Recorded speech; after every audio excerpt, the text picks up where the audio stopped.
Hello friend, welcome to my channel. বন্ধুরা, good morning জানিয়ে সবাইকে আজকে ভিডিওটা শুরু করলাম। তো সকালবেলা কি করেছি সেটা তো আর তোমাদের সাথে শেয়ার করা হলো না। তো সকালে ঘুম থেকে উঠে আশিবাসি কাজ করে ঘর ধোয়ায় মুছে, তো স্নান টান করে কাপড় চোপড় ধোয়াবালি করে সব কিছু সেরে স্নান করে আগে ঠাকুরকে সেবাটা দিয়ে দিলাম। ঠাকুরের পুজোটা হলে সব কাজ যেমন শেষ হয়ে যায়। তো তারপর চলো দেখা যাক। তো রান্নাঘরে ঢুকে গরম গরম চা, গরম গরম রুটি আর সুজি করে নিলাম। সম্পূর্ণটা তো ভিডিও করা হলো না, তোমাদের সাথে শেয়ারও করতে পারছি না, যা পেরেছি করলাম।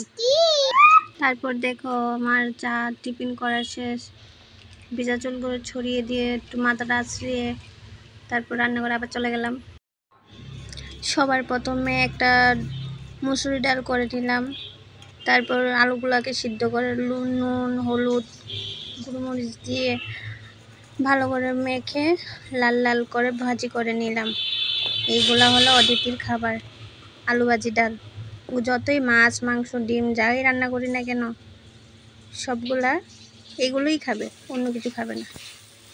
তারপর পটল দিয়ে আলু দিয়ে পনির দিয়ে একটা সবজি করলাম।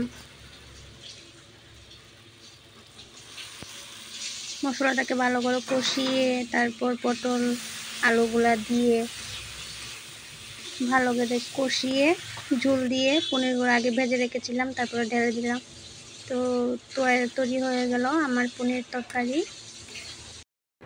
তারপর দেখো মাংস রান্না করে ফেললাম। তোমাদের সাথে কিভাবে রান্না করলাম সেটা শেয়ার করা হলো না, কারণ আমার ক্যামেরা ধরার মতো কেউ নেই। যা করি সব কিছু আমি নিজেই করি, এডিট করিও নিজে, সব কিছু নিজেই করি। যতটুকু পারলাম ততটুকু তোমাদের দেখালাম। তারপর দেখো এখানে মিষ্টি আলু কুমড়ো দিয়ে একটা টক রান্না করে ফেললাম, লাস্টে জিরের গুঁড়ো দিয়ে। সব কিছু রান্না করে গরমের দিনে টকটা না করলে ভালো লাগে না, তার জন্য টকও করলাম। তারপর দেখো আমরা রান্না বান্না শেষ করে মাঝি একটু দুষ্টামি করতে লাগছিলাম। তো দেখো অদিতি কি লাগিয়েছে মাথার মধ্যে। তারপর মেয়ে স্নান করার টাইম হয়ে গেল।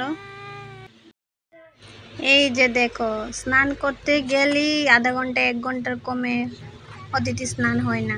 তো দেখো স্নানের জন্য 1 ডেক জল সবসময় রাখি এখানে অদিতি ঢুকে কি করে দেখো কাণ্ডটা, শুধু দুষ্টুমিটা সবাই দেখো। আমার আরো প্রচুর কাজ পড়ে আছে, ওকে স্নান করিয়ে তারপর দেখাবো।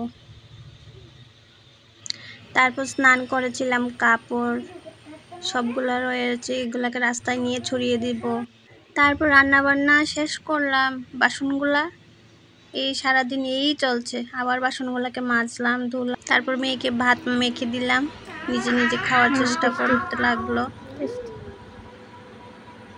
তারপর যা একটা গরম পড়েছে, আইসক্রিম না খেলে নাই হয়। তো আমাদেরই দোকান আছে বাড়িতে, তো আইসক্রিম নিয়ে খেয়ে নিলাম। তারপর দেখো আমাদের গাছে আম হয়েছে, যা একটা রোদ হচ্ছে, আম না খেলে নাই হয়। তো আম কেটে ধুয়ে বসে গেলাম আম কাটার জন্য। আমগুলা ভালোই, কিন্তু ভালো করে পাকেনি, তার জন্য একটু চোকা টক লেগেছে। আমগুলা কেটে শাশুড়ি মাকে সবাইকে দিয়ে খেয়ে ফেললাম। সবাইকে দিয়ে তারপর খেলাম, খুব ভালো লাগলো রোদ। তারপর দেখো হাজব্যান্ডের জন্য খাবার রেডি করে দিলাম, দুপুরের খাবার।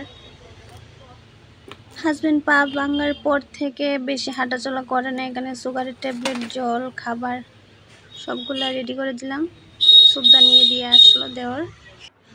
সব কাজ শেষ করে তো চলে আসলাম ঘরের মধ্যে, অদিতিকে ঘুম পাড়িয়ে দিলাম। তো দেখো এটা হলো অদিতির কাকা এনে দিয়েছে, অদিতির জন্মদিনের গিফট অ্যাকোয়ারিয়াম, ওদেরকে খাবার দাবার দিলাম। তো বন্ধুরা, ভিডিওটা যদি ভালো লাগে অবশ্যই একটা লাইক সাবস্ক্রাইব কমেন্ট করে দিয়ে যাবেন, আর সবসময় পাশে থাকবেন, ভালো থাকবেন। Thank you.